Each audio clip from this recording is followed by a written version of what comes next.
Hello and welcome to another episode of the Uncommon Energy Podcast.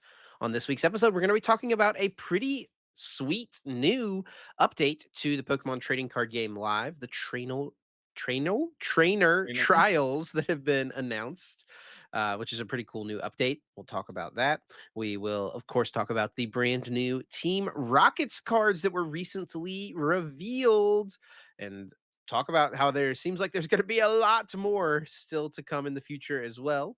We will, of course, have Guess That Flavor Text, everyone's favorite segment of the podcast. And then we've got a lot to talk about on the competitive side of things as well, with the results from the Stockholm Regional Championships this past weekend. And then also, we're going to be looking forward to the Brisbane Regional Championships this coming weekend. And then, of course, we're going to wrap it all up with our bonus episode exclusive weekly to our YouTube channel members and Spotify subscribers. My name is Chip Ritchie, and I'm joined here, as always, by my friend and co-host Azul GG. What's up, Azul? How we doing, buddy? How's your week been? what's up, Chip? How's it going? It's been pretty good.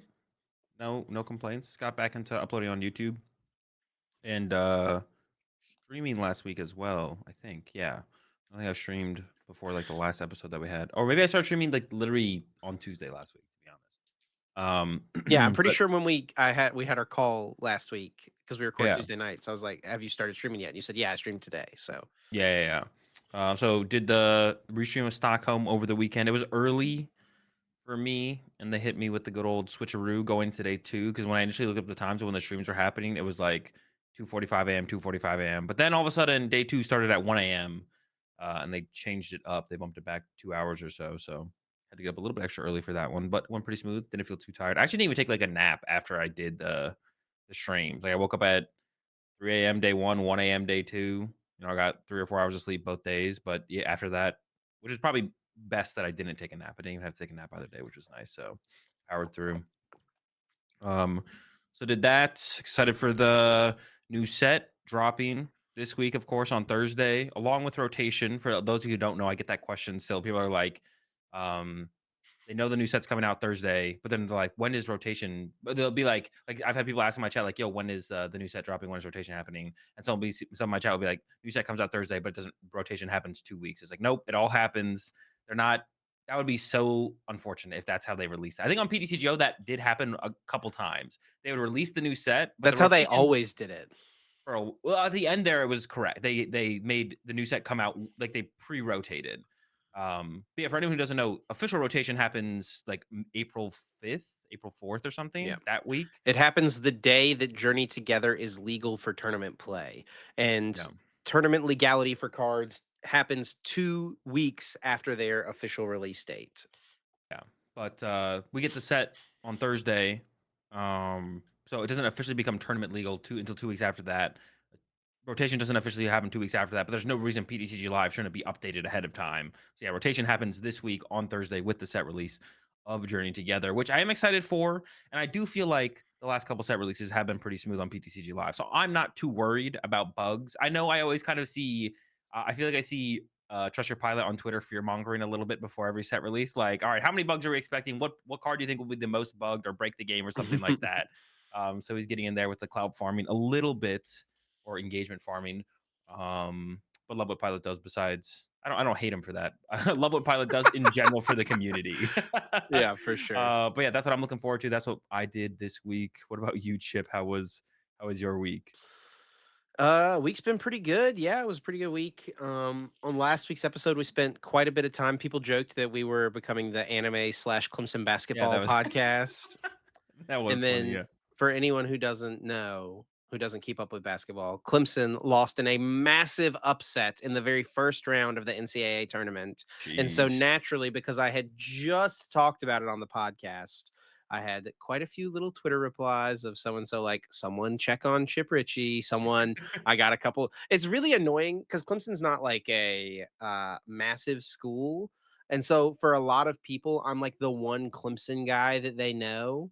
And so anytime Clemson loses some big game, I get so many messages, so many tags of like, "Hey Chip, your boys lost this weekend. What happened?" I was like, "I don't know, bro. I just watched the game the same as you. Like, I'm not involved in it."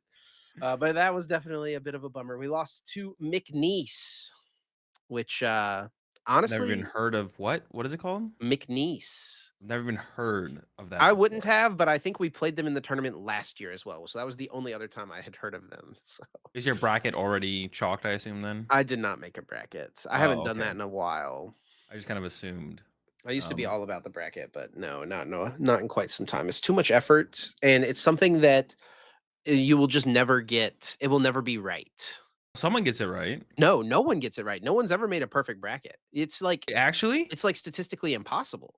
That's just how many teams are there? 64. Okay, that's actually surprising that no one's ever gotten a correct March. No, no. Really? I'm googling this. Dude, it's actually that's crazy that you've never known this. Yeah. So there was I actually watched a video Wow, what the about heck? this recently. Yeah, because the way most people like do their like people enter a pool with their bracket, right? And it's like you get points for certain correct guesses and stuff like that. And so sometimes people's brackets, die immediate. Like plenty of people's brackets got ruined as soon as McNeese beat Clemson because Yeah. Clemson was the 5 seed, McNeese is the 12 seed. Like Good not thing you didn't do a bracket because you definitely would have put Clemson over. Clemson would have been in the Final Four in my bracket for sure. That's actually surprising though, because like a lot of time, like it not happening very often wouldn't surprise me, but 0 times is a little bit surprising. There's not that many teams. There is a lot of potential outcomes, obviously, but like it's how is someone not just RNG'd into a correct bracket a single time? That's Well, kind of because crazy. there's like it's like a stupid amount of possible outcomes. Yeah, of course, but how many people are making a bracket every year? A lot. Yeah, and a lot of people make multiple brackets as well. The thing is that people are probably trying too hard. They need to just like random number generator it, and that probably has a higher chance. Well, yeah, sure. Someone could make a bot, write a script, fill out every single possible bracket outcome, and then someone would eventually get it right, I guess. No, no, I'm But just saying like just do one bracket, but like do it random. I guess like the one thing, the stat I did hear it's actually so funny recently, to hear you, dude. It is not like it's the so funny stat. whenever it's just someone who doesn't know anything about something comes in and just assumes that That's just it's so everyone surprising. else who's been doing it forever, like they've got to be doing it wrong. There's just no way No, that no, no. I'm just someone saying couldn't like do it. the my thought process is that people are trying too hard. They're trying to too much to predict. The better team should beat the worst team. Just random number generator. But one stat I did hear recently is that I think this is correct that the tournament has never been won by a seed lower than the seventh seed. Um, in Yeah. March Madness. So there's like something to work with there historically. So the top 7 seed has to win, but besides that, can only Yeah, win. I mean, I think like a 16 seed has only beaten a 1 seed like 2 times or something like that. See, then how is someone not predicted the right bracket? That seems kind of crazy. If those numbers are exist, that is just that's kind of wild to me. I don't know. I mean, maybe it makes sense. Yeah, 2 16 seeds, and they were both recently. One was in 2018, one was in 2013. Hmm. All right. And then even like a 15 beating a 2 is like so unlikely. The more I know, I guess. Yeah, I just kind of 11. assumed. Yeah. There's no. Did you say there's no perfect bracket this year either? No, people's brackets, Already done? it's there's go look at like well they probably tweet too much now, but like if I see them on my timeline every once in a while, like Sports Center will tweet like 12 perfect brackets remain out of like however many million were created. Like Yeah. it's pretty wild, dude. Yeah, the bracketology stuff is uh that's Bracketology. what it's called, man. It's a Is that real really what it's thing. called? Yeah, yeah, Sheesh. bracketology. And it's yeah, there's a lot of interesting things around it as well. I watched a short recently about this guy who um, made a bracket that got like the first 48 games correct or something like that. This was years ago.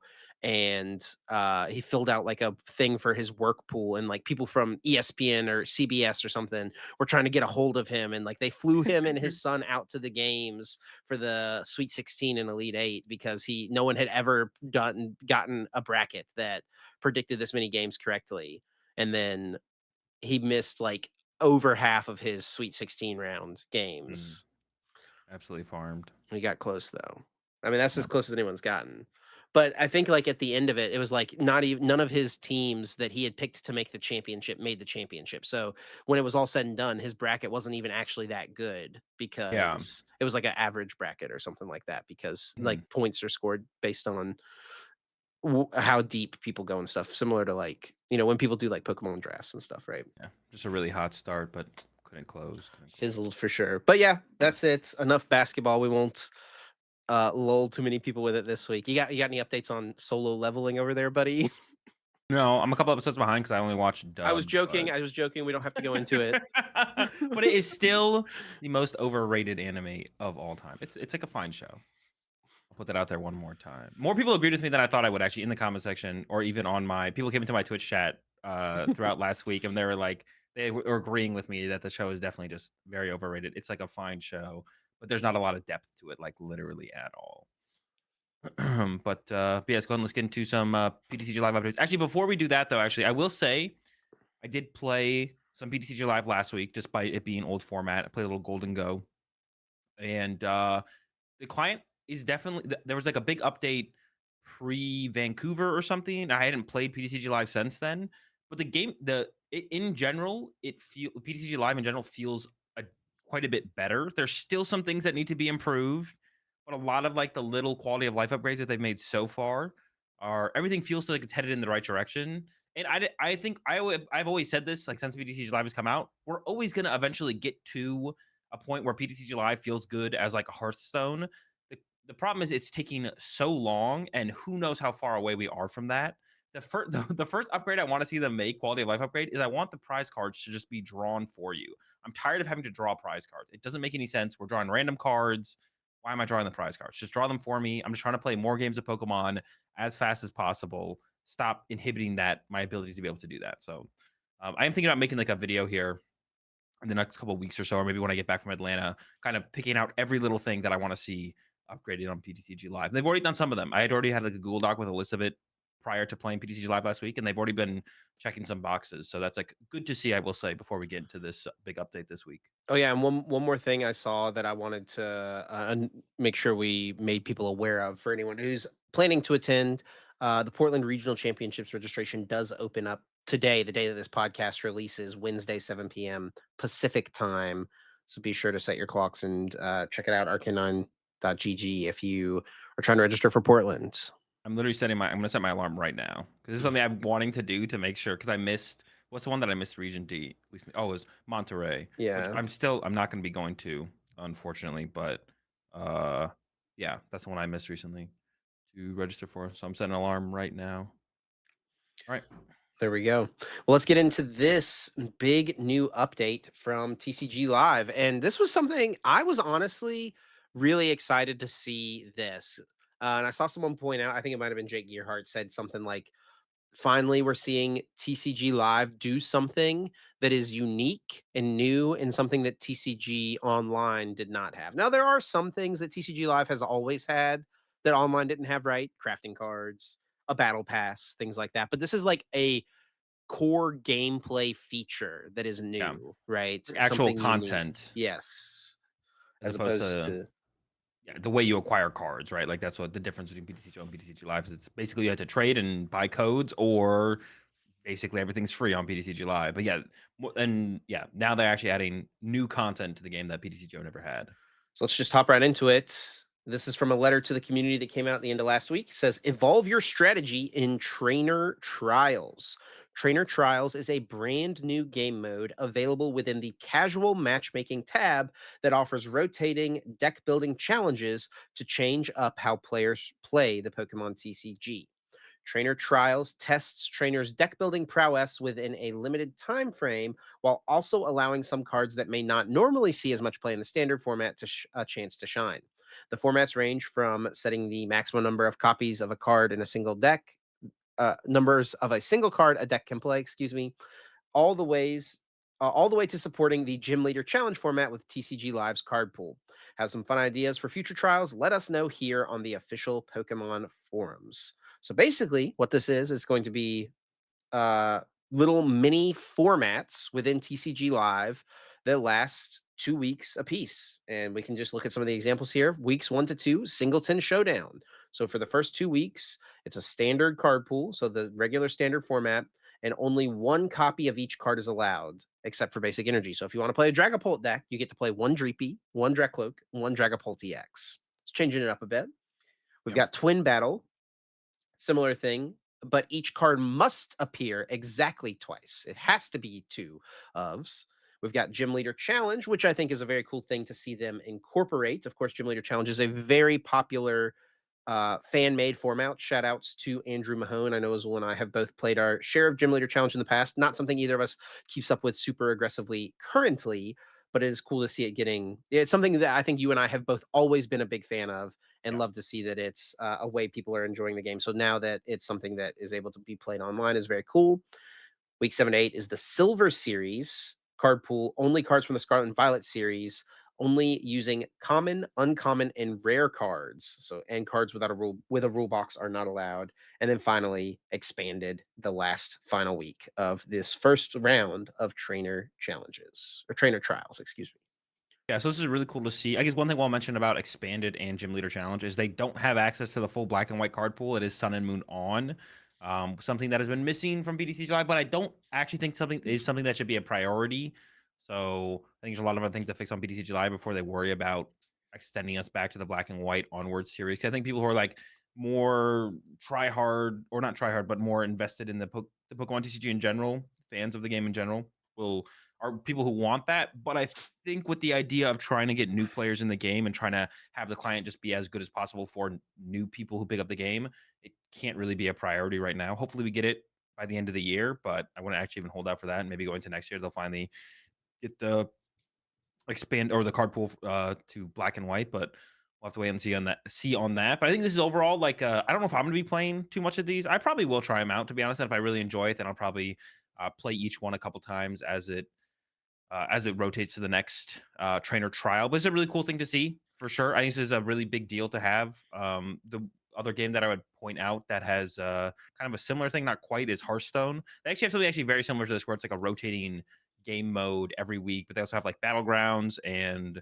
I forget what the drafting one is called, but they have a bunch of different ways to play the game in the game. So seeing something like this added to the BTC Live, I think is a huge step in making the client just like a modern card game client with like new stuff to keep people interested in playing the game once they get into it. So this is like a big plus for the for PTC Live for the Pokemon community in general.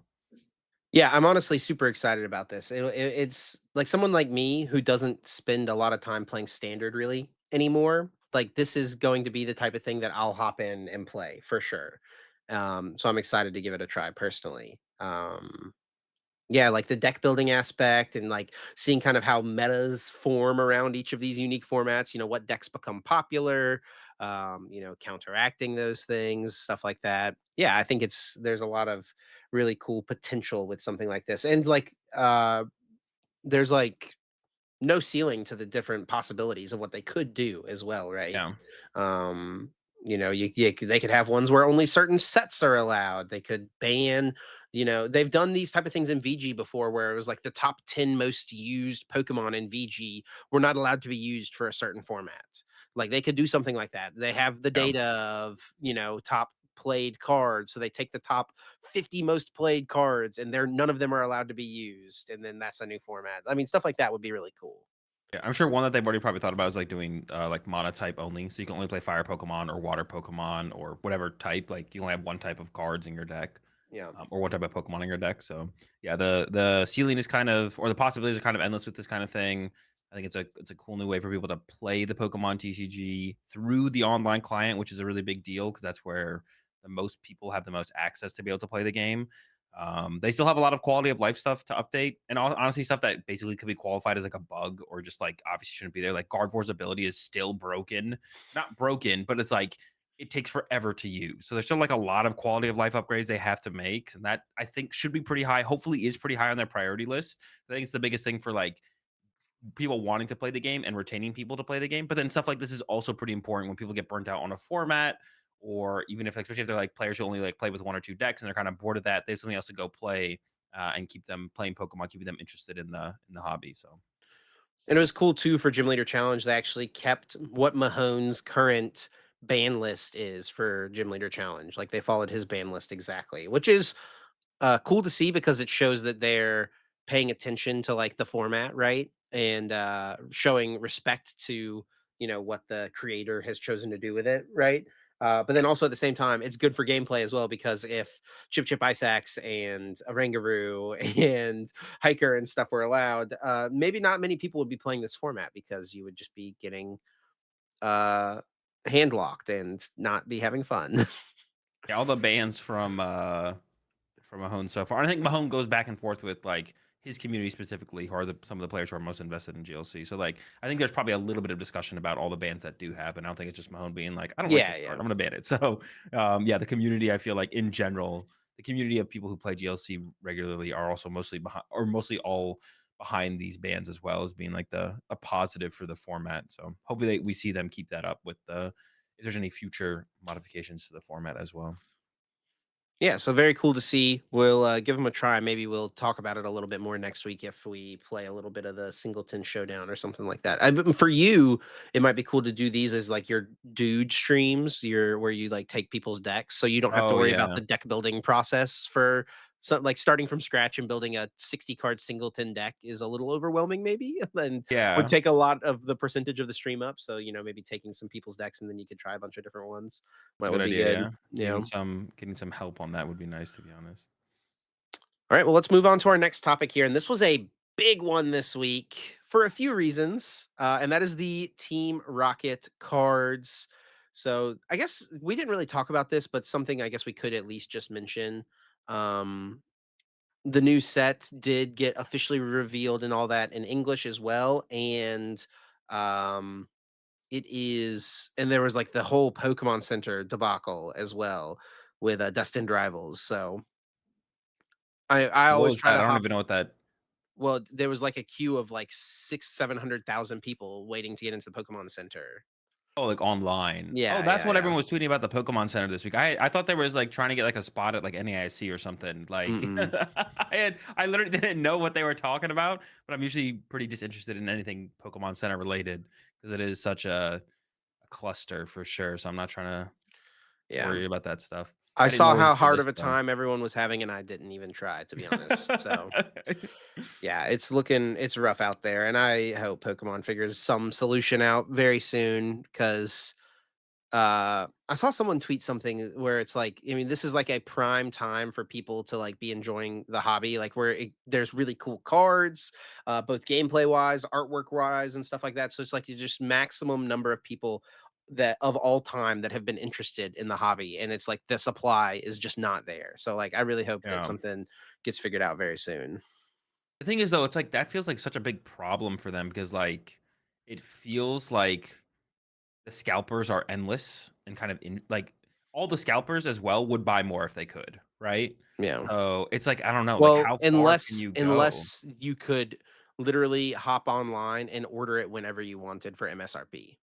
Yeah, but they can't do that though because they need to make money, right? They can't overprint the set to the point where they're losing money every set because they can't do that infinitely. Maybe for a couple sets in a row they could, Well, it doesn't have but to be to the like point that they're losing money, but it's like yeah, but you keep it in print for a certain amount of time, right? maybe I guess I just don't know what the. I feels like the process is probably more involved than that. Otherwise, it seems like that would already be like a solution they've. And we've seen this kind of happen in waves in the past, right? So back Yeah. in 2016, there was a big influx of people into the game. I started playing shortly before I started playing in like 2015. So I kind of witnessed these. I've witnessed a few of these waves over the years where Pokemon Go came out. Just interest in Pokemon overall skyrocketed. A lot of people started playing like the video games more, the trading card game, and collecting cards. And scare like you could still go into any Target or Walmart and find some Pokemon cards, but there was like some products like on release were a little bit more in demand, a little harder to get. There was just a lot more people interested in the game. And so prices of product like they would go out of print after like 6 months or something like that. They would start to increase quite a bit. Um, and so they started printing more product. And then you got into like the early Sun and Moon era, like Guardians Rising, Crimson Invasion, where like there was just so much of those products made that their value after they've like moved out of standard were didn't like scale with what you would expect because there was just more of it. They made so much more of it. Um, and then towards the end of the Sun and Moon era, they kind of like scaled things back because they were printing more stuff than they maybe necessarily needed to. This is just like all observations. This is not like me knowing how any of this works, right? And then they have some really good sets that come out. The tag teams, Team Up, Unbroken Bonds, Cosmic Eclipse. These sets become more and more popular. And even like at the time, they weren't like super, super expensive, but after they were out of standard, like within a year, within a year of like their release, the box prices started to like increase steadily, Yeah. um, showing that there was just kind of more interest in these things. And then um, through like the Sword and Shield era in early COVID and stuff, there was a lot of interest in it because early COVID, a lot of people were interested in Pokemon cards, Champion's Path, that stuff. All of it was selling out really, really fast. And so they started printing a lot more stuff. And then you get things like Battle Styles, where there was just a gajillion Battle Styles products that were printed. And it's like, even currently, I don't even think Battle Styles, like, I remember that be for a while, those kind of like middling Sword and Shield sets, you could just still get booster boxes at MSRP basically until maybe just recently. I was Because like they maybe made so much of it. But they do eventually, it does eventually all sell and eventually all like rise in price, quote unquote, right? I think there was kind of also lack of chase cards in battle styles. There's like nothing that the And collectors wanted. there's tons of factors to all of these things for Definitely. sure.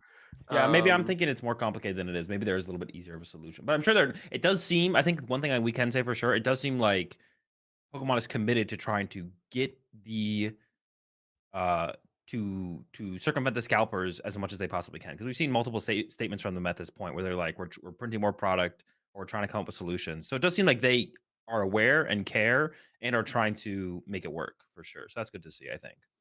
yeah, hopefully. I still have not gotten Prismatic Evolutions product for us for our Evolution series on the second channel, so I'm kind of holding out low key for them to just come out at MSRP, hopefully, because I don't really want to buy them for $80 a piece. I know you wouldn't really care if we did, but it's like the principle of it, I'm holding out. The scalpers win if you buy them at $8 a piece. Exactly, exactly, and I'm not going to allow that to happen.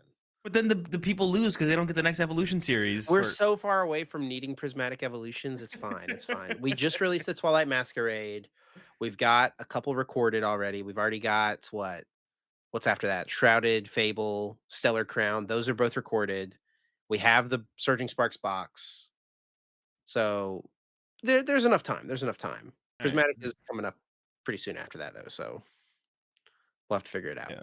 Well, hopefully, yeah, hopefully they find a solution sooner than later. But like, yeah, there's gonna be. It feels like it's one of those things where it maybe just kind of goes back and forth, where like they overprint a couple sets in a row, but then Oh, they have to scale it back because interest dies, and then they have to, and then all of a sudden I don't know, it's complicated. by the way, I really need you to Everyone's just win worth so much money. a Destined Rivals booster box at, or not Destined Rivals, Journey Together booster box at Atlanta, and then also Destined Rivals at like NAIC or whenever that becomes legal. Sure, sure. Appreciate you, buddy. No problem. All right, well, let's talk about this next topic here, which is the new cards revealed, the Team Rockets cards themselves. Why is everyone so excited about Destin? Well, people honestly, I feel like scalpers don't. I mean, yeah, obviously scalpers don't even care about like what the cards say, but honestly, half the time, Yeah. half the collectors don't care about what the cards say, right? Like they just care Yeah. what it looks like, which is good and fine. But Yeah. anyway, let's take a look at some of these big reveals. And I think everyone kind of knew that like Team Rocket was going to be a big part of this set. It's like its own mini set in Japan, right? Yeah, Some there's it's Team Rocket separated specific from stuff. Heat Wave. Like the whole set in Japan is literally just all Team Rocket stuff. I don't think there is any. There might be a couple. If there might be zero non-Team Rocket cards in the set in Japan. I actually just don't know. It honestly would have been really cool if for us this had come out as a special set. Like it would have been really cool to get a special Team Rocket set that was like just Team Rocket. Yeah, yeah, that's for sure. I mean, it also would have been nice if. I mean, yeah, but even if I don't know, yeah, there's a couple different ways I guess they could. If we just got in rivals, destined rivals. If we just gotten that set now instead of what is it, 2 months from now? Yeah. Yeah, because Japan is getting not this weekend. Wait, Japan has it. No, no, no, they don't have this set yet. Oh no, no, they don't have this set yet. But they're gonna be playing with Heat Wave 2 weeks from now. So, oh no, I guess we have to wait a little No, bit they're already longer. playing with it. They're not playing with the Rocket Mewtwo set. No, but they're playing with Heatwave right now. Yeah, Heat Wave they have. So no, I guess we're not gonna be that far off Heat Wave, to be honest. Or Destined Rivals, excuse me. It's not gonna be Yeah. that separated from the Team Rocket set. Um, yeah, they're playing with Heat Wave in 2 weeks at Champions League Miyagi. Let's get into it here. So we've got the Team Rockets Mewtwo EX, 280 HP, basic psychic type Pokemon, weak to dark, resistant to fighting, 3 retreat cost, and it is Team Rockets Mewtwo EX with the ability Power Saver. This Pokemon can't attack unless you have 4 or more Team Rockets Pokemon in play. And then Deletion Sphere for a psychic, and a colorless, 160 plus. You may discard up to 2 energy from your benched Pokemon. This attack does 60 more damage for each card discarded in this way. Yeah. So I mean, this is definitely a Pokemon where it's a lot of big numbers. 200 HP on a basic EX Pokemon. Is anything even get close to that? How much did the fighting elephant have? Great, one of the tusks. 250, 250. 250. Is that the most besides this? Is there anything with 260? There's something with 260, right? Maybe there's not. Not currently, but we've had Pokemon with more HP before. Yeah, yeah, yeah. But like for where we're at right For where we're now. at currently, yeah. Yeah. Yeah, there's like the Blood Moon. I mean, we've got Blood Moon Ursaluna, right? But we've also got Oh, that has regular 260. That has 260. yeah, that has 260. We've also got regular Ursaluna, which has effectively 260 because of its or like Ursaluna V. It's got 230 and then plus 30 more from its ability effectively, Okay, right? yeah. So So that's 260 is where we've been at in the past. That's effectively more than 260. But yeah, we're looking at yeah, 280 here for the Mewtwo. I mean, that's a lot of HP. The damage numbers they can be hitting for basically what 280 damage. That's a pretty big number. It's not KOing stuff like Dragapult and Charizard's not one of KOing those, which is probably a good thing to be honest. If you kind of like think about it, do we really want like a basic Pokemon that can one hit KO a Dragapult? Oh, I can say one hit KO Dragapult with Clefairy. Uh, yeah. so all right, Dragapult's taken care of. We can't want to KO Charizard. Also, we're weak to Dark, so we probably have a bad Charizard matchup to begin with. Yep. But I don't know. I think the numbers are really big. I think the community is definitely mixed on this one. I see more people saying this card is bad. What are y'all talking about? Than more people think it's good. I think this card seems pretty good. And we also haven't seen every Rockets card from the set yet. But I don't know. We've seen quite a few powerful ones. I don't know how many like tier one Rockets cards we're going to see. But these are some big Yeah. numbers. So we'll get into more of this as we keep going on. But to me, what it seems like is like the Team Rocket support stuff that we know about, the trainers, the item cards, the supporters, all that. That stuff is broken. That stuff is insanely good, but only works within like the Team Rocket engine sphere. Like you need to Yeah. have a Team Rocket deck. Right now, with the Pokemon we know about, if it was like when we found out about Rocket's Mewtwo EX, and it was just Rockets Me 2 EX. Like I saw people saying, like, how is this deck not gonna win worlds? Like this deck seems broken. And I'm like, you guys are nuts. This card is not that good. And And we know what Moffat's playing for Worlds already. yeah, I saw that. Yeah. Yeah. This card just does not seem nearly that good to me by itself. You need so much. You got to get 2 energies on it, so attach plus attach, it's over 2 turns. You also have to get 2 energy on benched Pokemon, which isn't too hard to do because you, of course, have this Spite Ops, which we'll talk about in just a moment. And then but you've also got to, like, if like, a way you could get some of these guys in play would be like Technical Machine Evolution, right? You get your Mewtwo active, you Evo those guys in play. You can't even use TM Evo unless you get 4 Rockets Pokemon in play on turn 1. So it's like, I don't know, I think there's just a lot of limiting factors to this card that will hold it back. And I think the ease of powering up big basic Pokemon like um, Roaring Moon Raging or Bolt. Raging Bolt is the biggest one for sure. I Hold on. mean, We did lose Dark Patch. we I don't do know if lose Form is Dark there. Patch. We do lose Dark Patch, but People I playing it mean, out here with E-Switch, which is maybe enough still, but yeah. yeah, Sada E-Switch I think is still like acceptable and probably low key more consistent than what this deck has to offer at the moment. I mean, Uh, I will say you can just play this with E-Switch Ogerpon as well. Like, we don't have to go no, you to can't. why not? You have to have 4 Rockets Pokemon in play. Got Area Zero. I think we can make it work. Like, I think you could play this with Ogerpon possibly as well. You would have to play some of the other Rockets Pokemon. We don't know what they all are yet. There's a lot of them though. I guess we could say that there is what I say was 48, 45 Team Rockets Pokemon in this set, and Yeah. there's like 38 uh Team Rockets trainer cards, which that's a lot. Yeah, 45 Team Rockets Pokemon, and right now we know about like 15 of them, something like that.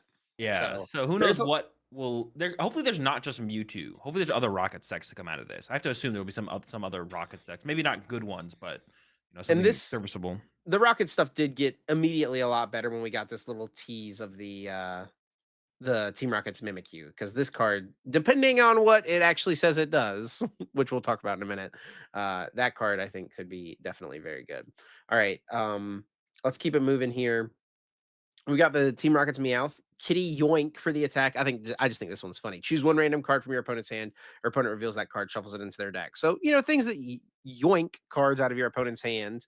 I mean, any control player is always going to keep this one on their radar, right? I think we have better options. No, actually, we maybe We don't maybe don't actually. right now. I don't think. All right, this is it, bro. Pidgey controls back. Yeah. Handlock them. I own to one. Handlock them with Yoink. Cooking. We got to control their top deck somehow. We've got Team Rockets Spidops.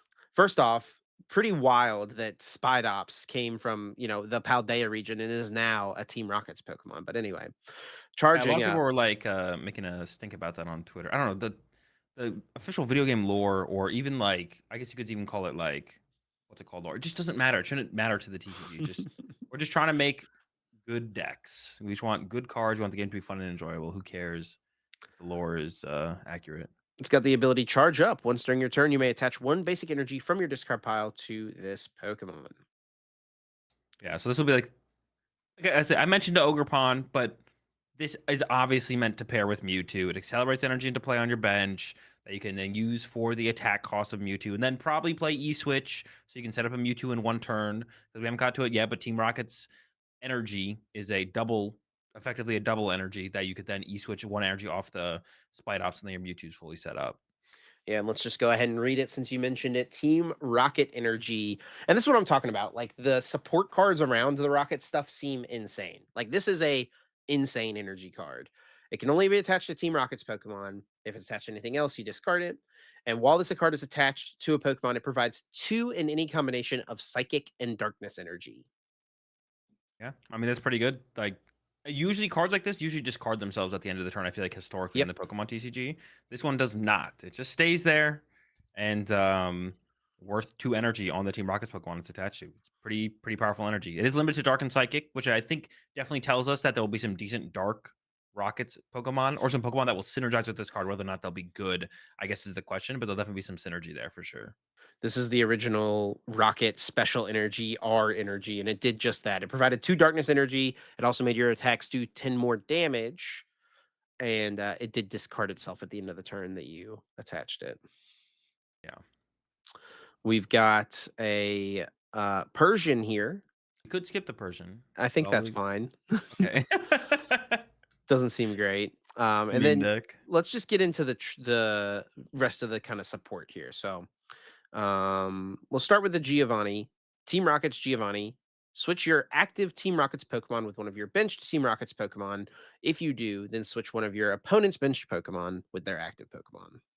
Yeah. So obviously very powerful supporter card. Very much limited to it's effectively a reprint. It's a supporter version of Prime Catcher for some of you newer players, or effectively a reprint of Guzma, which was definitely a card that probably should have never been printed. Way too powerful of a card. It's one of those cards you look back on and be like, all right, this was just too good. But Guzma could work for literally anything. There was no limitations to what Pokemon you switched out, what Pokemon you switched in. It just brought one of your active to the bench, one of your opponent's bench to the active. But this thing limiting itself to Team Rocket's Pokemon is something that I think we should all be thankful for. Not a full reprint of Guzma. We've got Team Rockets Ariana. Draw cards until you have 5 cards in your hand. If all of your Pokemon in play are Team Rocket's Pokemon, draw until you have 8 cards in your hand instead. So really powerful. Honestly, probably the best draw supporter in the game. But once again, you are limited to having to play a full Team Rockets deck. So like I was talking about, like with Ogerpon, you couldn't play like an Ogerpon build and then play this. And this seems like a card you're definitely going to want to play as we get through these last couple trainer cards here. We've got Team Rockets Archer. You can use this card only if any of your Team Rockets Pokemon were knocked out during your opponent's last turn.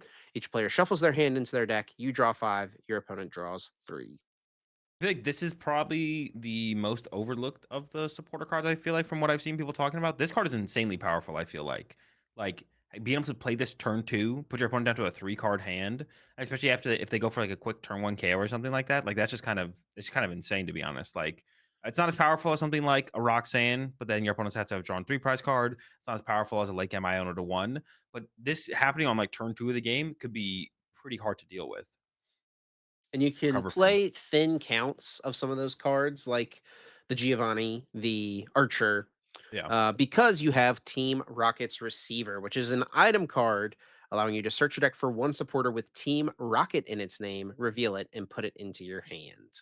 And this really ties everything together. Like this card is insanely powerful. Being able to get a gust effect, a hand disruption effect, or a heavy draw supporter through an item card is just kind of absurd.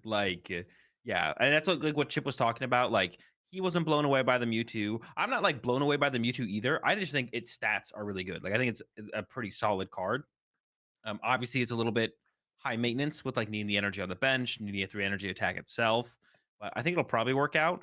But then you look at the support for just Rockets Pokemon in general through the supporters and the item here, the Rockets receiver, and you're like, okay, And the there's energy. and the energy, and you're like, all right, there's probably something here. And you know what? It'd be pretty cool if the best Rockets deck isn't even Mewtwo. Like we said, there's 45 Rockets Pokemon in this set. There's definitely gonna be something else. We haven't seen any of the dark Pokemon yet, so I'm kind of excited to see what else they come out. And this could honestly redeem owners Pokemon because I feel like owners Pokemon have been super underwhelming. Like most of them aren't even played in terms of like as like an owner's deck. Like Lily's Clefairy is like a counter to Dragapult, and that's kind of it. Iono's stuff is not played. So we'll see. Of course, there's gonna be when we get the set, we're gonna be getting the Arven's cards and the Misty's cards, and I think there's one more, or am I tripping? Just the Arven's cards? Arvin's Marnie's? Is Marnie's in this set? Oh yeah, Marty and Stevens. Yeah, Yeah, we're getting a Stevens. lot. Yeah. Wait, are we getting those as in the set or as like side as like decks? Don't know. Um, I know there okay. is a deck coming out, right? Yeah, I'm we are already getting in a them in a yeah. maybe that's just how we're getting them is just in the form of the decks instead. No, no, no. I feel like I remember we looked at this because the Metagross comes out in the deck. It's in Destined Rivals. Yeah, yeah. It was the Stevens Metagross is definitely in this set based on Okay. the like set symbol or whatever. Yeah, so that's gonna be and the trainers Pokemon, we've actually been seeing this a little bit more in from Heatwave in Japan. Stuff like Hoa was making its way into Raging Bolt or like what's it called box decks. What's the fire Pokemon that moves fire energy around? Falls from Charcadet. Armor Rouge. Armarouge box with Ho-Oh. Then there's Typhlosion is in like a bunch of decks. There's Typhlosion Golden Go. There's Typhlosion Dragapult. They're not really owners decks, but they are the cards actually being played. So it feels like maybe just Journey Together was kind of lackluster, but from here on out, it could be the owners Pokemon could be pretty impactful. Then we do have a couple more we'll just quickly read here. There is the Team Rocket's Porygon Z. It has the ability Reconstitute. You must discard 2 cards from your hand in order to use this ability. Once during your turn, you may draw a card. So we've seen this exact ability on the Galarian Articuno V. Didn't ever really get played. It was kind of one of those A little cards that bit. like hung around, but yeah, maybe in some fringe things every once in a while. And then we did also just today get the reveal of the Team Rocket's Ampharos, which has the ability Dark Impulse. When your opponent plays a Pokemon from their hand to evolve one of their Pokemon, put 4 damage counters on that Pokemon. The effect of Dark Impulse does not stack. Hmm. And for anyone who has been playing since 2005, we're literally getting a recreation of one of the most powerful decks from like the early 2000s, which was called Rock Lock, where you would get a Dark Ampharos in play, which has the Darkest Impulse ability, or Pokebody, as long as it's in play. When something evolves, you put 2 damage counters onto that Pokemon. Can't It doesn't stack as well.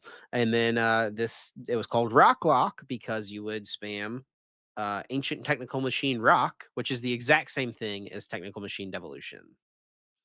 Oh, that was oh, that's interesting actually. I didn't know what Rocklock was. I've heard the name before. I didn't know that this was that was the reason I thought there was like Soul Rock in it. No, the deck played a lot of these, and you would just Stone Generator. You would devolve their Pokemon, Yeah. Dude, and that could when honestly work. I was gonna say these cards usually just aren't that good because they're just too slow. All the like, oh, when your opponent attaches energy from their hand to one of their Pokemon, you put 2 damage counters on it, or like this one when they evolve, you put damage counters on it. They're usually all just way too slow. and you know it Um, supported that deck as well. search Pidgeot, Quick which we search do have. Pidgeot. Also, to find our TMD, we got Arvin in the format. Find the Devos, just spam Devo at them, devolve them. That could be kind of cool. Maybe it'll work, actually, to be honest. That would be kind of sick if it did work. It also used this good old Jirachi here, which we don't have a perfect replica of. Wishing Star, look at the top 5 cards. You get to take one, add it to your hand. But there's, we got Tatsugiri, so you could recreate this deck almost completely. It's kind of cool.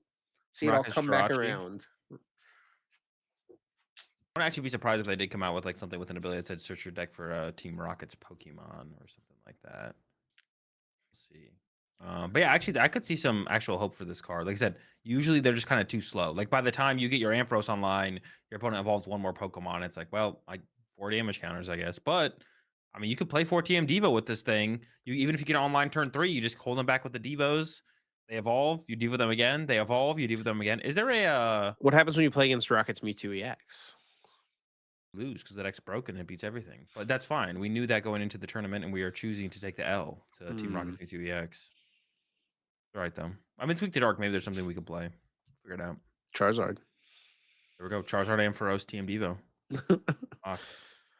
And then there's a couple other cards as well. These didn't get revealed in Japanese, and we didn't actually even get them revealed fully, but this image was included or released, which shows the Destined Rivals pre-release promos, the build and battle kit promos, which teased Team Rocket's Tyranitar and Team Rocket's Mimikyu.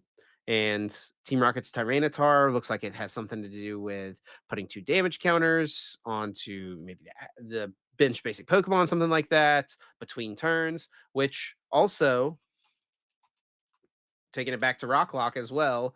This was a big piece of Rocklock. Sand damage as long as Tyranitars are active Pokemon. Put 1 damage counter on each of your opponent's bench basic Pokemon between turns. They're like literally recreating this deck. Just giving us Rock Lock. They're giving us Rocklock. But that, dude, fighting triple colorless, we are not attacking with that thing. No, but he's a big boy. We stick in the active spot. Well, I don't know how much HP he's going to have. We'll see. That's true. I might just be getting one hit by the Mewtwo. Oh, it probably is getting one hit by the Mewtwo. What am I saying? And then Team Rocket's Mimikyu, which looks like it says choose one of your opponent's probably active Pokemon's attacks and use it as this attack. That's been the speculation thus far, with Seems a pretty little bit of reasonable. pushback and debate as well. Yeah, and I mean it seems pretty reasonable from what we can see. Also, it does cost Psychic Colorless, which gets fulfilled from a single Team Rocket's energy. That's all you need, and you are using the copy attack, which they've all not every single copy attack on basic Pokemon have been good, but a lot of them do come up and Basically. are pretty impactful. The Mimikyu is the most recent one that I can think of in Malamar. Have we had anything since then? Yeah, that's Pseudo Wudo as well from Buzzrock, right? Yeah, that's a little further back. That was a big, big And one. then There was this whole discussion happening as well. yeah. With Jake Gearhart. Yeah, I saw someone tweet the meme of the guy from Always Sunny in Philadelphia with the like wires on the boards, like Yeah. pointing to, and that's Jake here, just showing that things don't quite line up with the exact text of genome hacking, which is Mew EX's attack. Choose one of your opponent's active Pokemon's attacks and use it as this attack. You can see it doesn't quite line up here. The your is a little shifted over here. So there's the theory is there could be some other word hiding behind here Opponent's that active. I think the only things it could be that would fit would be active basic or active EX. Yeah, active EX Pokemon's attacks. Yeah. Yeah, they're not much. So I saw a meme. Someone did. Your opponent's Archaladon. Your opponent's Archaladon's attack, and use it That as this attack. imagine, dude, that would be so funny. Yeah, it just copies Archaladon. That'd be terrible. But it probably is just copy the active Pokemon attack. I'm trying. Yeah, I don't active EX maybe active basic possibly. Um, yeah, we will see though.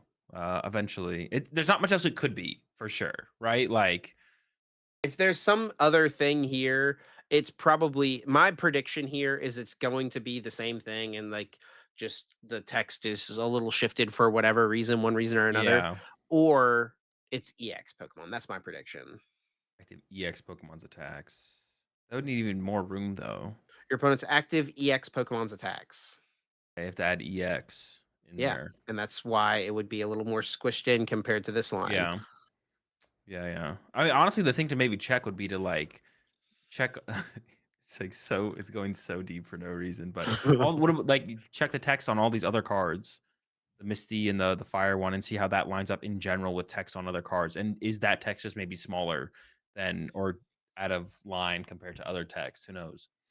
Yeah. Like, you right there, discard the top 7 cards. I'm sure there's another card in format with a similar beginning to text there, the Gyarados' attack there. Might check. Yeah, the problem is like I doubt but there's probably not something that says this exact text sentence for sentence, right? And that's the thing here is like this is exact all the way True. across, and so that's how we know that it doesn't quite line up. But I'm predicting that it will probably just be Technical. actually, I don't know, man. I think it will be literally genome hacking. That seems like so insanely powerful though. On a basic Pokemon for one attachment. Yeah, Like they that heard you thought Mewtwo was bad, and they were like, "Alright, well, we're gonna give him a Mimikyu to work with as I don't even well." want to play Mewtwo, bro. I just want to use Wait, my opponent's attacks. quad Mimikyu? Let's get dude, every other attack in the Quad game is Mimikyu with broken. Guzma? People are doing all this work to put Dragapult EX into play. Let them put it in play, and then my Mimikyu kills it. Just not gonna be feeling too good about that one that his opponent stops at Dracloak and knocks out his Mimikyu, and that's it. Yeah, oh, I didn't think about that. 70 damage, it does kinda knock out my Mimikyu. Wait, do you Yeah, actually but know how guess do we know what? what's HP? Is it We 70? return KO it, buddy. We return KO it. It's just a one prizer trade. Dracloak's got 90 HP. He's tanking his own hit. Bro, It's true. it's weak to Psychic when you have Lily's Clefairy in play. Put a 2 prizer in play, that's it. You've lost the prize trade chip. You're done. Oh my gosh. Oh gosh. New chair here, His about lost it. Mimikyu Clefairy deck got a Hero's Cape on the Oh yeah, bro, we don't know how much HP this thing has. What if it says true. like 500 right here? Alright, let's go to the next. I think that's it for Team Rocket's cards and the 500 HP Mimikyu. But, yeah, I would say decently exciting. Also, we mentioned there's 45 Pokemon apparently, but there's like 83 Rockets cards expected, so there's like 38 trainer cards, theoretically, right? Yeah. 83 new cards tagged as Team Rockets. So I mean, oh, I guess the energy's in there as well. So not quite 83, 87 or 37 cards then, I guess. Maybe there'll be multiple Rockets energy. That would be But crazy. That's a crazy amount of trainer cards around yeah. one archetypes. That would be I wonder if that is including like all the special illustration rares and stuff. It probably is. Ooh, okay, yeah. That would make a lot of sense because that is like a ton. Maybe they're really just trying to make Porygon work though. They need like a lot of Rocket supporters to Yeah. fuel Porygon's attack. They're like, man, I really want Porygon to be a good deck here. And they're And really we pushing can the make some predictions here just based on the pack artwork, right? yeah. There will probably be like a Team Rockets grunt card, right? We've got the two Mhm. grunts here. There will probably be a Rattata, Eradicate, Murkrow, Coughing Wheezing, Ekans, and Arbok as well. So Yeah. can make some pretty safe predictions, I would say, based on the pack artwork. But Yeah. yeah, very cool. Definitely. Looking forward to it. It seems like it's going to be a pretty exciting set for just the community in general, but especially for the player base because there's some pretty impactful looking cards for sure. Definitely. And that's like the big thing is because it feels like Journey Together is a little eh. And more so, less so that it's like feels eh. It's just like I don't know, it just feels bad to be like, even though it feels like the format and meta should change up a decent amount for the Journey Together format, Hmm. we're still just playing Dragapult and Gardevoir and Raging Bolt. Like, I don't know, it kind of feels bad. Like that's what I think feels the worst. It's like it'd be cool to be competitive with my Iono's Belly Bolt deck, right? Even if it's like a tier 3 deck. But it feels like that's not even like a reality. So Well, they haven't given me a shot with it yet. true. Chip's gonna be winning, I don't So know, many things with so many things. Iono's Belly Bolt. Yeah, look out at locals. All right, Azul. Well, I think it's time we can move on from there to guess that flavor text. But before we do, of course, have to take a moment to thank our fantastic sponsor, Dragon Shield, for supporting us here at the Uncommon Energy Podcast. Dragon Shield makes some of the best card gaming and tabletop gaming products on the market. We love them for the sleeves, especially, but we use plenty of their other products as well. And they do have a brand new color that is coming out this Friday, a pair of new colors, I should say, the amber matte and the amethyst matte sleeves. They did send us these sleeves early, and they look great. Very excited to get to use them on a deck, and I think they would certainly be worth picking up. And with all this talk about Clemson basketball as well, I think it's just only fitting that it's a purple and orange set of sleeves as well. Yeah, they knew. Yeah, definitely pretty hyped for the ambers myself. Big fan of the orange colors in general. Like Chip said, they will be available this Friday for order. And make sure you use code UEPOD. Get yourself 5% off. Directly support us here on the podcast. And we'll have some links in the description below. And up next, got guess that flavor text. This week, it is Chip's turn to pick a card, read the flavor text, and I have to try and guess which Pokemon that card belongs to from the flavor text. Or I could use some of the lifelines. For each lifeline, I usually get one less point. If I use none, I'll get 4 points. Lifelines are what set the card is from, what stage the card is, and then read an attack name. At the beginning, before we started even recording, Chip told me did not think I would be able to get this one. So we'll see. Chip did get a point recently, which I Last didn't think. week, baby. Dude, I thought, see, I've been like reading flavor text, and whenever I think I have one, I'm like, oh, Chip would never get this. I put it in a little folder on one of my Chrome link folders. Dang, bro's studying out here. I dived into the folder for last week, hit him with the Citadel, but you somehow got, dude, what the heck? Ugh, I thought I had that one locked. I thought Citadel was a lock. Citadel, bro. That's my boy. All right, I'm ready, Chip. Let's see This what you week's can flavor do text. this week, Azul. Let's get it. Here we go. Its form of offense is forcefully stretching out its horns. The strikes land 100 times harder than any blow from a heavyweight boxer. All right, read it to me again. Its form of offense is forcefully stretching out its horns. The strikes land 100 times harder than any blow from a heavyweight boxer. Horns. What makes you think of like Tauros or does Go Goat really have horns? Oh no. I honestly just have Tauros on the mind. Let's start with a lifeline here. Let's go what stage the card is. It is a stage 2. It's not Tauros. Read to me one more time. Its form of offense is forcefully stretching out its horns. The strikes land 100 times harder than any blow from a heavyweight boxer.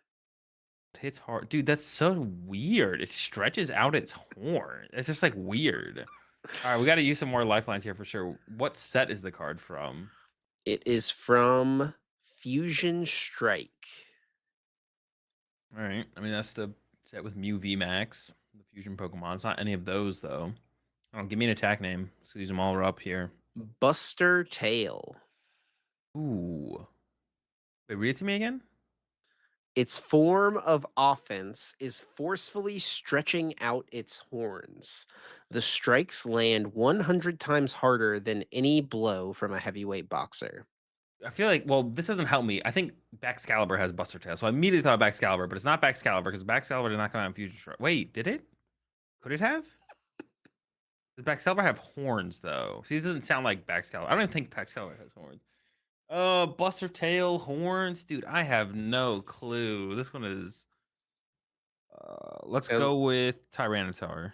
Tyranitar, honestly, a decent guess, Azul, The but Tyranitar does have, there's Buster Tail Tyranitars, isn't there? I think there is. it is an incorrect guess, though. All right, what is Let, it? let me give you the ability here, and let's see if you can get it from this. It has the ability Slimy Room. And it says as Goodra? long yes, it is Is what? Goodra, bro. Goodra with the horns. What horns? Oh, those things on the top. Those are not horns, they're like feelers or something. Well, you know what? Blipbug doesn't have fur, so That's crazy. it's only fair. Yeah. Yeah, I would have never got to Gudra, I don't think. I guess those could be, I don't know. I don't think as horns as being like we can kind of stretch out. Does look like feelers or something? It looks like something like It is funny Sylveon that has. once I said slimy room though, you got this like pretty quick. I mean, what else would it be? Like, it's gotta be Gudra. Slimy stage 2 Goodra. Yeah. Yeah, once you once you said Gudra, all right. Once you said Slimer, I was like, all right, it's Gudra. Locked it in. Locked Well, it in. that's 0 points for Azul this week. Well, Have to see if you can step it up next week, buddy. And I hold on to a 4-point lead. Let's get it. Yeah. Oh well. Yeah, I'll try harder in a couple weeks. But this weekend we got another major tournament. I mean, we're kind of into major tournament mode. We had a little bit of break for a little while, but I feel like it's going to be week after week after week for a little while. I think we may have a break at the end of April going into May. Actually, no, that literally might just be the weekend after. To be honest, no, it literally is. We got a lot of stuff happening for Yeah, sure. it's like I literally it's just weekend after weekend after weekend. Yeah, we got Um, Brisbane this coming weekend. After that is Champions League Miyagi. After that is Atlanta. After that is Monterey. After that is special event and two special events, one in Spain, one in South Africa. Then after that, we've got Milwaukee and the Champions League on the yeah, same weekend. Then that's we gonna have a be break. a fun We do one. have a break there. And then the weekend after, there's three major tournaments, including a special event in Europe, regionals in Chile, and a regionals in Melbourne, Australia. Then after that, there is another regional in Portland, and then another special event in South Africa, and then after that, special event Bologna at the end of May, and then there's like a break I between don't May think it's baloney. and June. It's 2 weeks between Bologna and New Orleans and AIC. You definitely Mm. offended someone with that. It's probably just I'm getting. I've said it before, and I've called it Bologna in the past. um, Yeah, we're in tournament season right now for And there's sure. literally yeah, I mean, there is always a break between, like, the last major and this doesn't even show, the Japan Championships, which will either be the weekend before NAIC, so there actually might not be a weekend off at all, or it'll be 2 weekends before NAIC. I think that's what it was last year. It was a weekend or 2 weekends before NAIC, so, Yeah. so Japan Championships is somewhere in there, and there's all the 8 tournaments in Asia that happen as well, which, was a little bit harder to get the info on those. But yeah, there's usually that little bit of break before NAIC, and then there's a break between NAIC and Worlds. Wait, is there 2 months between NAIC and Worlds? Yeah, there always is. 2 months? There's not always 2 months. It's usually like a month, isn't it? Am I trolling? No, I don't think so. Dude, that's so long. Oh my I gosh. guess NAIC in the past has taken place like Sooner. uh Like, what was it last it's year? taken place like 4th of July weekend in the past, the weekend before 4th of Yeah, July. that's what I'm saying. It's usually a month before. Yeah, because More yeah, more recently though, I don't feel like it's been that late in the no, year. yeah, you are right. NAIC has been getting pushed back. Yeah, it As of hasn't been late. in July in a minute. 2018 was yeah, July 6th. But it's been in the middle of June or it's been the end of June, I guess, for a while. Last year was the beginning of June. This year it's the second weekend of June.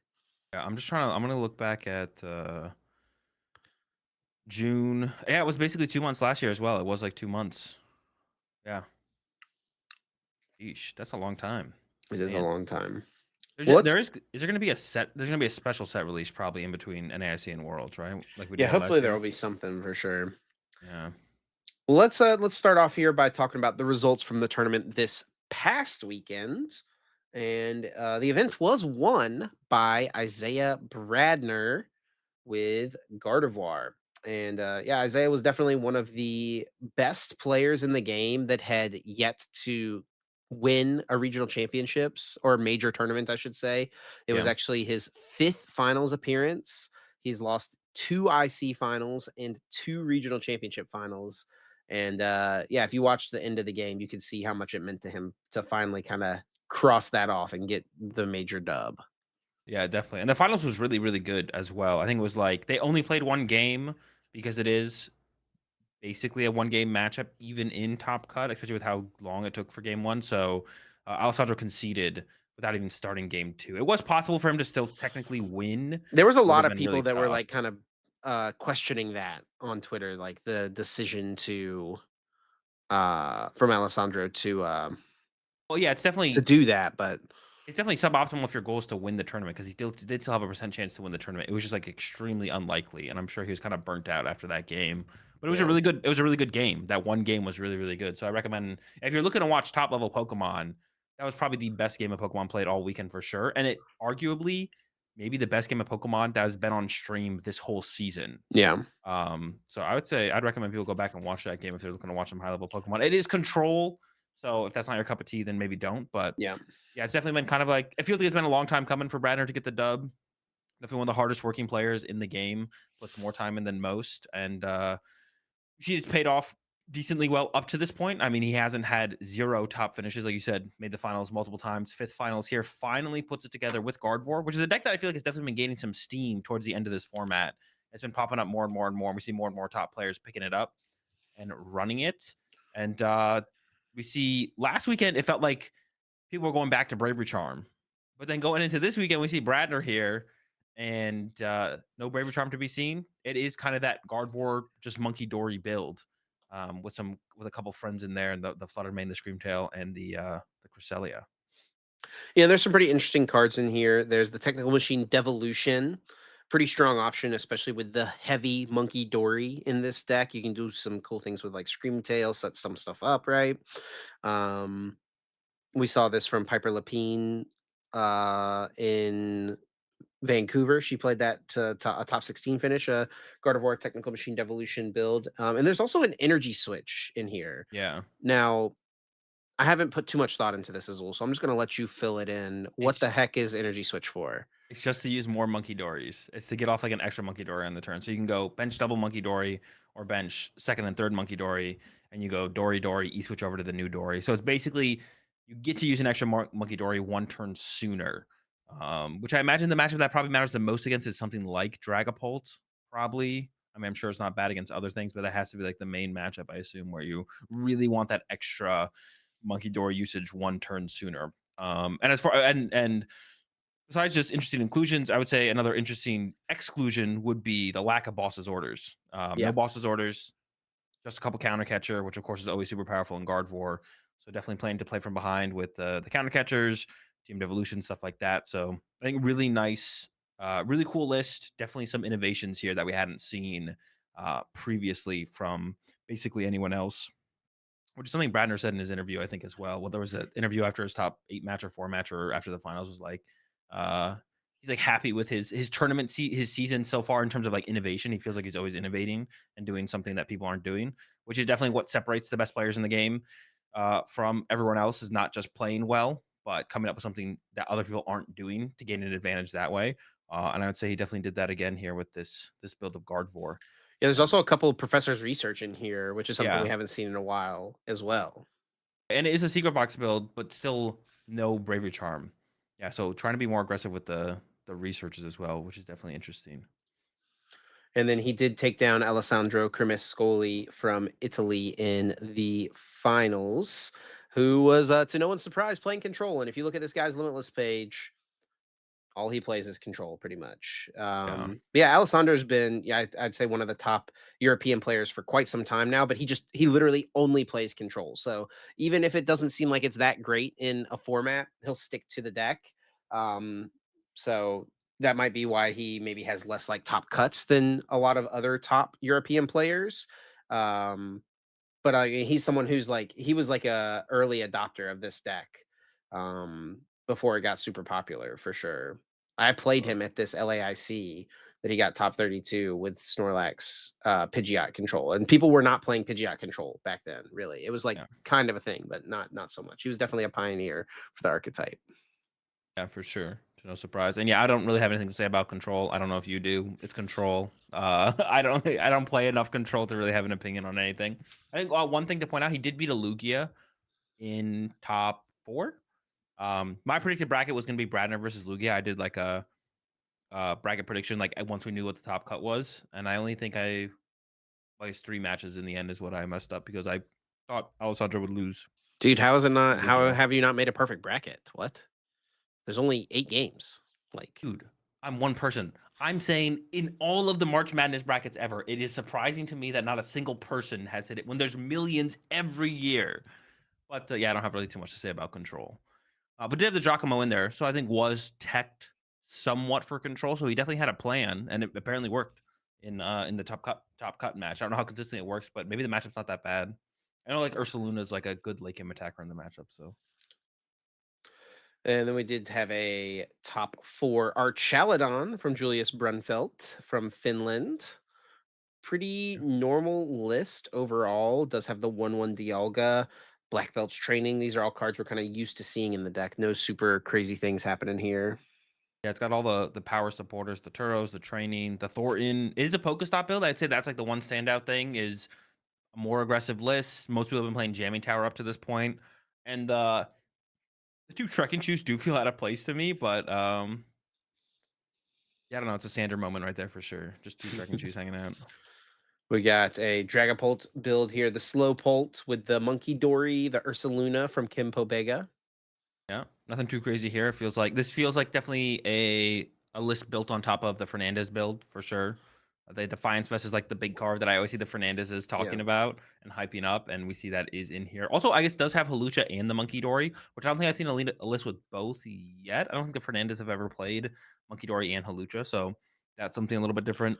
How do you feel Um, about the rare candy in this deck? So that was something that Anil played at the Top Cut in Vancouver. He had the rare candy in the yeah. deck.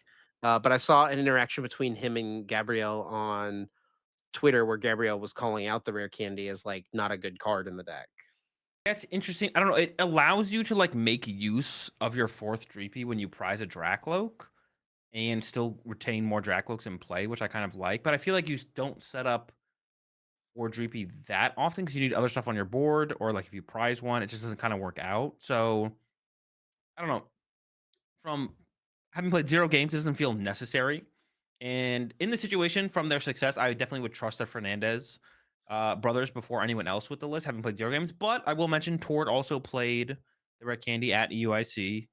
Can't really argue against Ford as a player, whether or not he's right, he's not always right.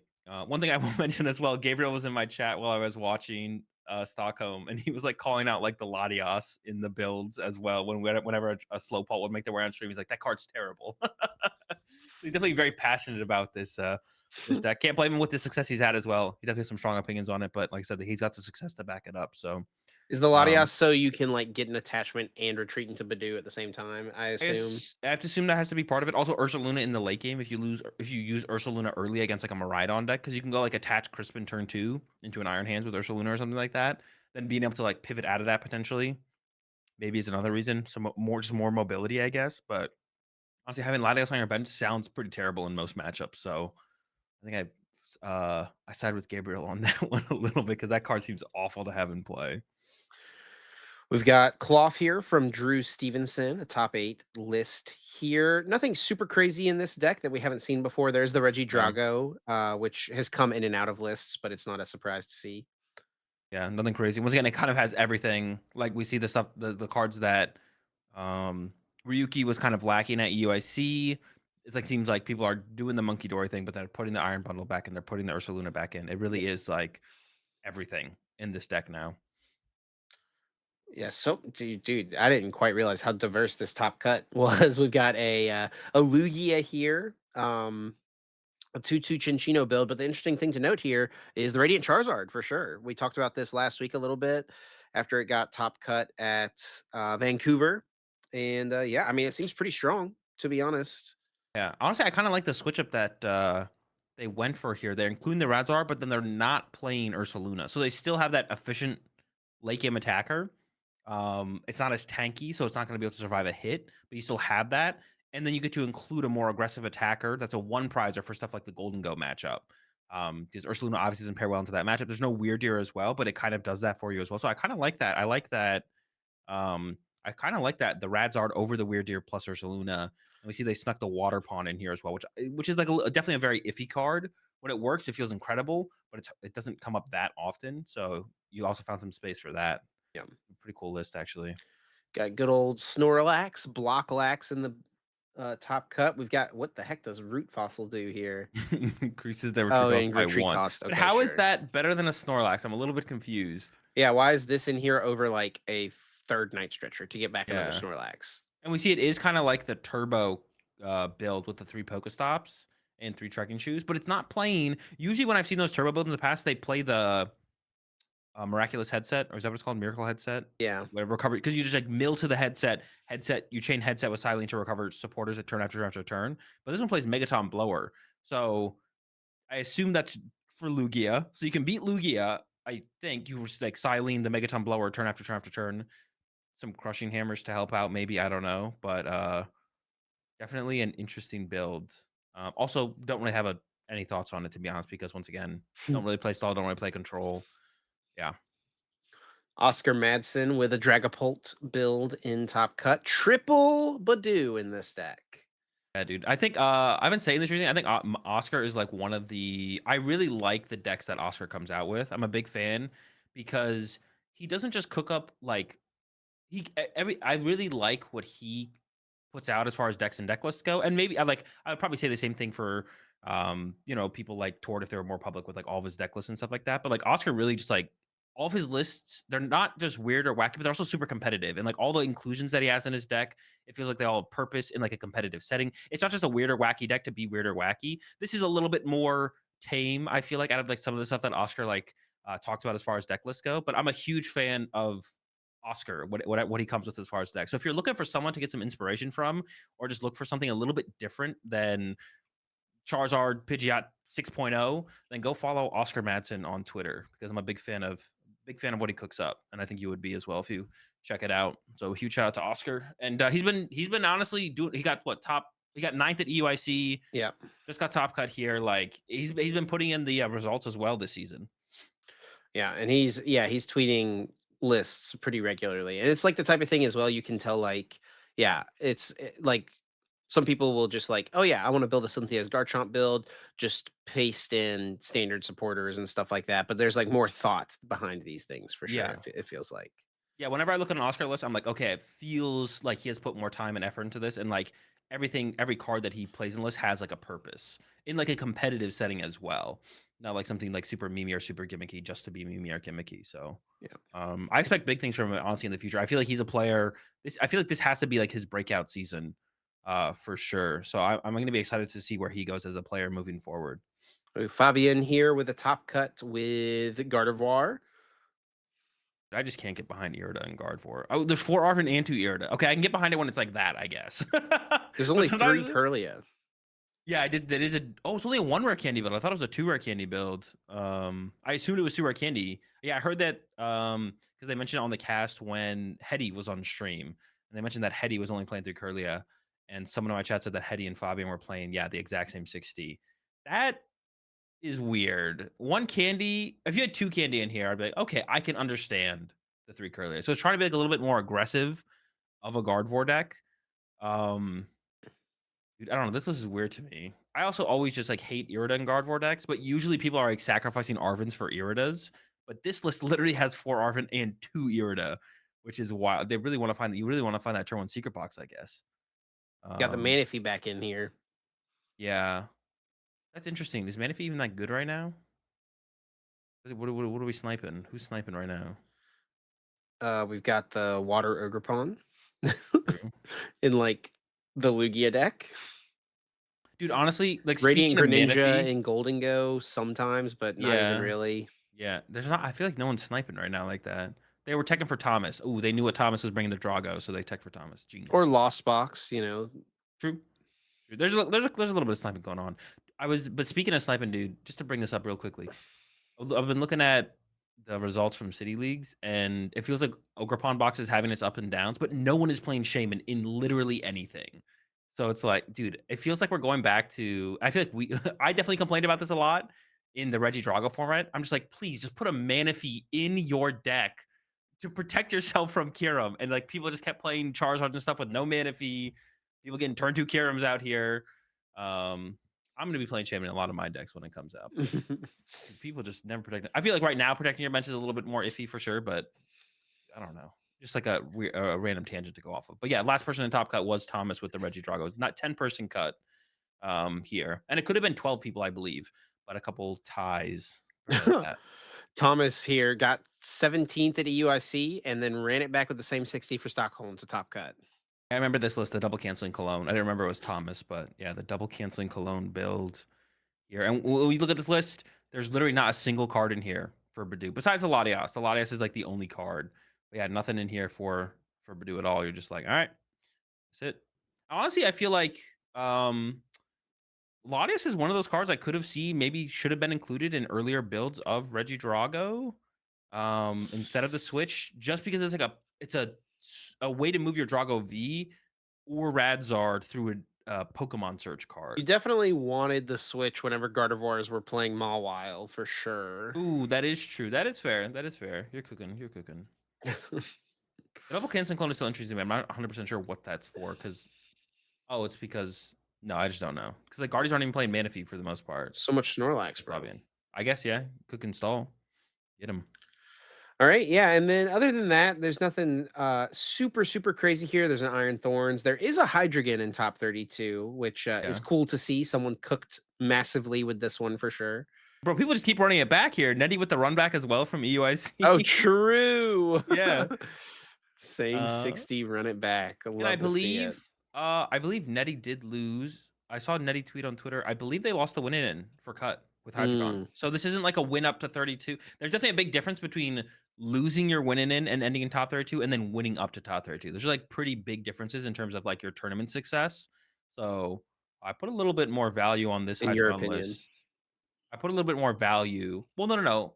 I'm not saying they had a more successful tournament. I'm just saying I think you'd agree there's a difference between those two things. Also, they did win up into top 32. Oh, maybe it wasn't them. I thought someone played like a weird deck. Was there a different Hydreigon out there? Not that did this well. Dude, maybe I'm just trolling, bro. I swear I saw someone tweet about Hydreigon that they lost their win in. You know what? It could have been a senior. Could have been a senior player. And obviously that means nothing, so. Whoa. Holy cow, this guy coming after the seniors like that. Dude, the juniors had a 15-player cut. Oh my gosh. Oh my The whole goodness. squad got to play in Top Cut, bro. What the heck? Char or whoever was first seed. I guess I don't know if it was Charlie. Whoever was first seed is the only one who didn't have to play. Holy cow. Yeah. We're still kind of waiting for one of those big top cuts to happen in Masters. We haven't had like What do a you we had 16 players in Merida, right? Or was it 12? It was 12, wasn't no, it's it? 12. We've had 12. We had a couple 12s. This one could have been 12, I'm pretty sure. Yeah. I'm waiting for like a 16 plus player top cut. Although, seeing how things play out, it feels like plus 16 will never actually happen. It would really be nice for them to give us back an extra round of Swiss and just be like top cut cuts off. It's asymmetrical top 16 or asymmetrical top 8 stopping at top 16. Sure. I think everyone would like that. It's like the meme. Well, Um, let's recap our predictions that we made heading into Stockholm and see how we did. The first one was pick a low meta percentage deck to make cut. You picked stall, I picked control, and we were both right. Both yeah, stall and control made cut. I was a little bit more right though with Alessandro getting it all the way to second place. I almost said it Reggie was for top Drago cut. as well. I almost said Reggie I Drago, and I was like, ah, no, that's not gonna be Reggie Drago. Let's go with control. And then what do you know? think I Reggie almost said Drago Reggie made it Drago as into. well. Because Reggie Drago is still a very powerful deck, but when you're unfavored against the best deck in the format, it feels kind of bad. Then our next one was pick a player to make top cuts. You picked Yele for the Golden Go. Yellow's absent here from the top cut, but someone Yellow's who absent from the tournament. Yeah, Yellow didn't go. oh, well, that was a bad pick on your part, buddy. And then but someone's pick was pretty good because I picked Alessandro to make cut with the control. And what do you know? He gets second place. Sick Oops. call on my part. Yeah. I'll give myself a pat on the back for that one. Right. We all have to get lucky sometimes. If you had just made a March Madness bracket, you probably would have got it. I still think the funniest thing I ever predicted was at that Champions League right after Yeah, Master Ball.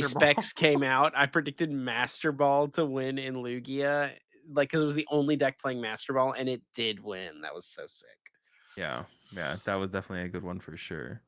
And our final prediction here, which I think we actually kind of enjoyed, this was a funny one, was how many V Pokemon would there be in top cuts? And with the Regidrago and a Lugia in cuts, our predictions were a little off here. So you predicted 18 Pokemon V in cut. I predicted Yeah. 17. The correct answer was 30. We were so far off here. I Yeah, mean, quite a few more. I mean, everything's got the V Pokemon in here, to be honest, man. I mean, the biggest thing that it kind of came down to, because like if Lugia and Drago didn't make cut, it would have been 18, right? yeah. So that's really what the prediction is all about: is will these big V Pokemon make cut? Yeah, if they hadn't, I would have had it right there at 18. But there was two of them in cut, right? The Drago and the Lugia both snuck in there, which isn't like a shock either, especially Lugia making his way into cut. But even Drago's not like a shock that it made top cut. It's been consistently making cut at an event. It's made a cut at an event or two before this one as well in this Yeah. format. So, But that was definitely a fun one for sure. But yeah, looking ahead, we got Brisbane this weekend. I don't know if there's too much to talk about as far as the format goes. We're definitely gonna do some predictions here, but I think the big deck to take a look at is kind of Guard 4. I think it's like the top two decks right now feels like Guard 4 and Dragapult going into the tournament. It feels like Dragapult's a little bit played out. There might be some more innovation for Guard 4 moving forward for Irida and for Arvin, possibly. I could see it. Um, so that's like the only thing to really think about, to be honest, is like um or there's not too much to think about going to this next one. There's I don't have too much to say. I don't know if you had any thoughts on the meta, the format, where things are going. Not really. I'll be interested to see what that top group of Australian players goes with for this event. Maybe Obviously, Dragapult. Natalie got second place at EUIC with Dragapult, but at Vancouver, Brent played Archaladon. So really, who knows what's going to happen there with what they choose to play? I talked to him at the event. I was like, "Why Archalon?" He said he didn't want to play Dragapult. He thought Archalon was like good enough, or like he wanted to play Archalon specifically. He just didn't want to play Dragapult. I think is what he told me. Mm, So it's kind of just like a whatever from there. But yeah, I'm gonna go ahead and assume that he's not gonna play Archalon again. Yeah, I'm gonna make a prediction here. yeah, But probably a pretty safe bet. Yeah, I'll be interested to see as well, kind of what happens here. Well, let's make some predictions. And the first one here, because based on past Australian tournaments, most recent Australian tournaments, in Perth, there were 4 Japanese players in cut. So our prediction number one is going to be how many Japanese players are going to make top cut at this tournament. four is a lot, and we're expecting probably like between a 10 and 12 person top cut as well. Something in there, or maybe like 9 to 12. It'll be like in that range. So probably some asymmetrical cut. I'm gonna go with, and honestly, what is it? This is we're looking at their second regional of the year, but I feel between last season and this season, with how many Japanese players actually show up to Australia, Australia's been kind of cooking, or Japan's been kind of cooking Australia. Like they've been, did they win it? They won one or two last year, right? Didn't Kato? Hmm. No, not Kato. Someone else, another Japanese player won last year, I believe. Yeah. Maybe I am trolling, but they had definitely had a decent amount of top cuts. Um,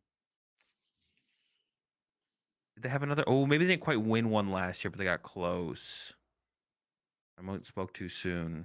Yeah. Only one dub from Japan last year Hmm. uh in Australia. Haru got second to Brent at Melbourne last Okay, that's year. probably what I was thinking of. Yeah, so I'm gonna predict three Japanese players. I think they're gonna be a decent amount of players there. They're gonna come in strong, but they won't win. Three players in cup, but they're not gonna win. I'm going to go with 2 for this one. I think there probably will be a good amount of Japanese players there, to be honest, but I think the Australians will hold their ground. Bring the pet kangaroo to scare off the Japanese competition, and that'll be enough.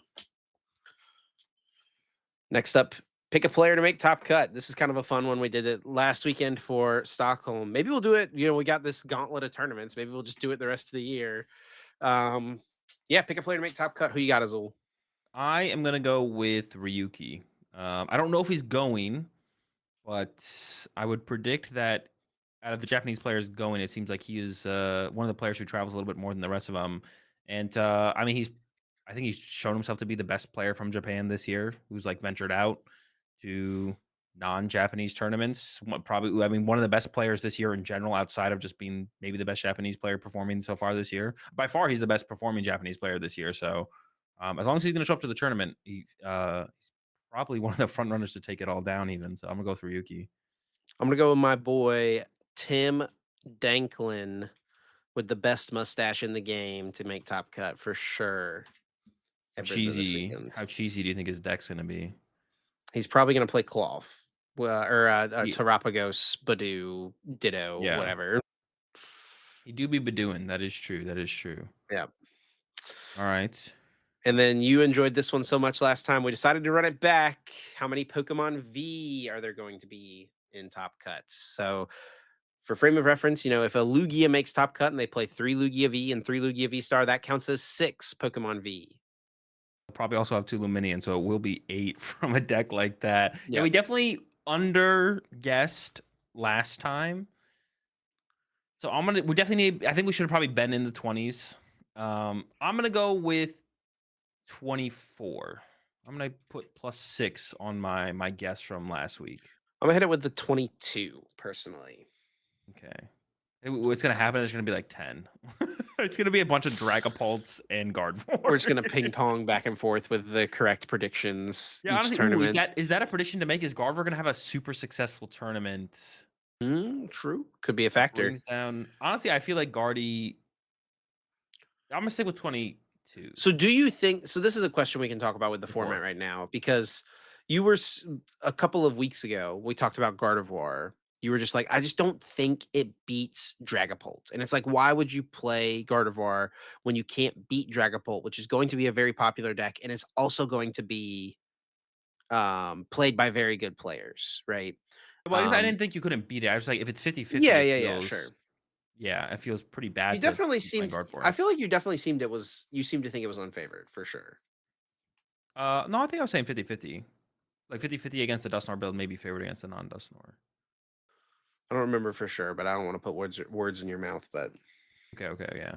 Um, I was also a little bit more. I've definitely been more. I still think Miraidon's a really, really good play. It makes me kind of wish I had been able to go to Stockholm, just like seeing what actually did well and seeing the meta. I'm like, I would have won this tournament with Miraidon, no problem. Just dodge the Archaladons, stay away, Julius. But Miraidon definitely has come down and play a little bit. It definitely was like decently successful. Oh, we didn't talk about the meta percentages at all, oh yeah, um, true. which we could go to real fast. From Stockholm, Dragapult, yeah. yeah, Dragapult was 20%. And then we had the usual suspects in the follow-up 3, 9% Gardevoir, 8% Lugia, 8% Golden Go. Those are all like 10% at Vancouver, and Dragapult was a little bit less. Miraidon did make its way back into the top 6 there. And then we see like most of the top decks having a decent conversion besides Golden Go. Golden Go was the only one that really struggled out of the top 6 to um, get into day 2 with that Bro, increased who market put share. the things on the graph in this order? This is, the day 2 conversion of the day 2 conversion of the top 6 decks. Yeah. They also showed They should put the conversion rate from the highest conversion rate to the best conversion rate to the worst. Also, why they do they did not do the decimals? There's a big difference between 19 over 73 and 15 over 58. because they haven't discovered it yet in Europe. They're What is the 19 over 73 is 0.26. Okay, it's not that big of a difference. well, no, what is it gonna Well, be, like, 0.5 difference? Like, it's not that big of a deal. over 58. Dude, it's like True. a That's not that it's not that big, but I that's mean, like why not put why the decimal in that's there? why the decimals are there. That's why they exist, you know. I actually don't mind this graph looking like this, of where it shows the top 6 decks in comparison because it's easier to, like, follow, right? Because if they switch from the highest meta percentages to then this, it could be a little bit confusing when all the decks move around, but you can see it's like, oh, Dragapult was the number 1 deck, 40% conversion, yada, yada, yada. They did show another graph, which, Robin doesn't have here, but they did show the highest converting deck from day 1 to day 2, which was guess. Snorlax. Regidrago was the highest converting deck from day 1 to day 2 at, like, it Interesting. was like 28% or something like that, I think, if I remember correctly.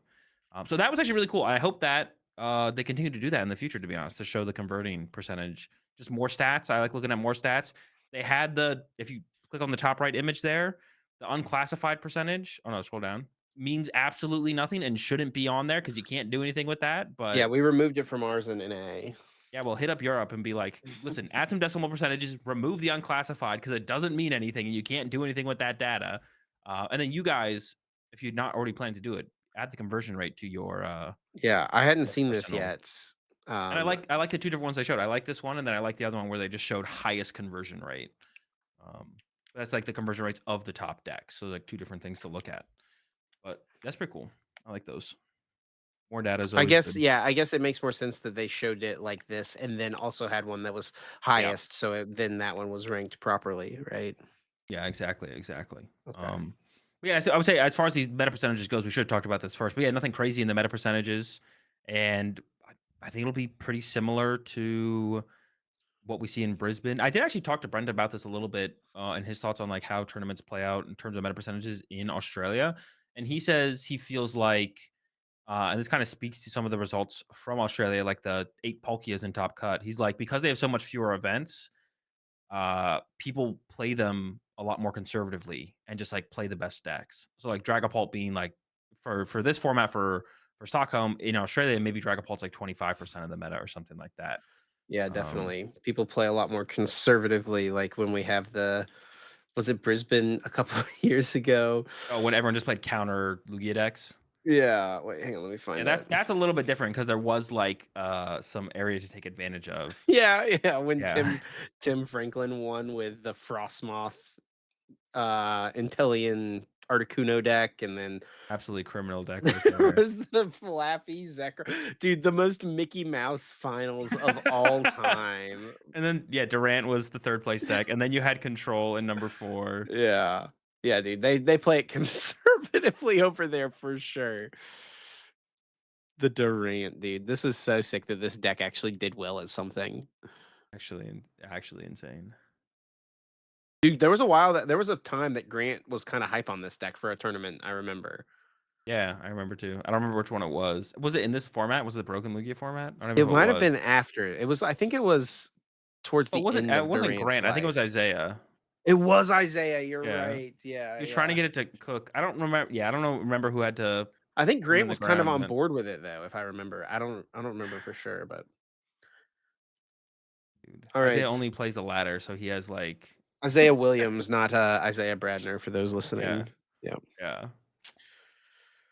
Yeah, that's coming up. Brisbane's coming up this weekend. Got our predictions in, but I think it's gonna be all for this episode, right, Chip? That is it. Yeah. Thanks a bunch to everyone for listening and for your support as always. If you do enjoy, be sure to leave us a like, a review, a rating, comment, subscribe, all those things. Check out the second YouTube channel. Also, check out the highlights channel as well. All those things, as always, are linked in the description of the video. And if you want to keep up to date with myself and Azul, the best place to do it is over on X. You can follow myself at Chip Ritchie, Azul at Azul underscore GG. You can follow the podcast at uncommon underscore energy. Yeah, appreciate the support as always. Good luck to all the Japanese players going to Brisbane this weekend. Whoa. Australia's got to be free. It's got to be a free dub. Y'all got What? this. Best of luck. And we'll catch you next Wednesday at 7 a.m. Eastern.